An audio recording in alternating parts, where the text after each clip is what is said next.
അതിർത്തി തർക്കവുമായി ബന്ധപ്പെട്ട് പോലീസ് സ്റ്റേഷനിൽ എത്തിയ മണ്ണഞ്ചേരി കോപ്പുഴ സ്വദേശി ആരിഫ, മകൻ അൻസാരി എന്നിവരാണ് പോലീസിന്റെ ക്രൂരമർദ്ദനത്തിന് ഇരയായത്.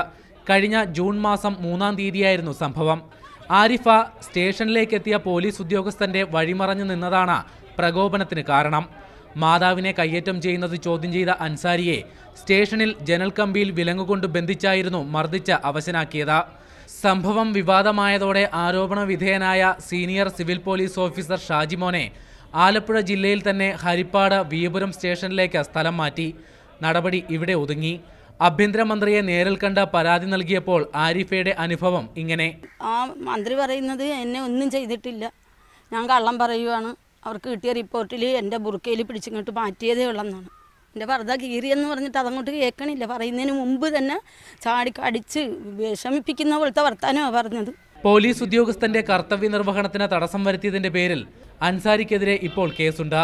വധശ്രമത്തിന് കേസെടുക്കാൻ പോലീസ് ശ്രമിച്ചെങ്കിലും നാട്ടുകാരുടെ പ്രതിഷേധത്തെ തുടർന്ന് പിൻവാങ്ങുകയായിരുന്നു. മർദ്ദനത്തെ തുടർന്നുള്ള ആരോഗ്യ പ്രശ്നങ്ങളും നേരിടേണ്ട ഗതികേടിലാണ് ഈ നിർധന കുടുംബം. പോലീസുകാർ ഉപദ്രവിച്ചാൽ ഇപ്പോഴും എൻ്റെ കൈ പൊങ്ങത്തില്ലത്. അപ്പുറത്തെ വീട്ടിൽ ഞാൻ കഴിഞ്ഞ ദിവസം പറഞ്ഞ അവരോട് തല ചെന്നിടിച്ചിട്ട് തല ഒരുപാട് ദിവസം അടിച്ചിരിക്കുകയായിരുന്നു, ആ സ്റ്റെപ്പിൽ വീണിട്ട്. ഭരണകക്ഷി സർവീസ് സംഘടനാ നേതാവായതുകൊണ്ടാണ് ആരോപണ വിധേയനായ ഉദ്യോഗസ്ഥനെതിരെ നടപടി ഉണ്ടാകാത്തതെന്നാണ് സൂചന.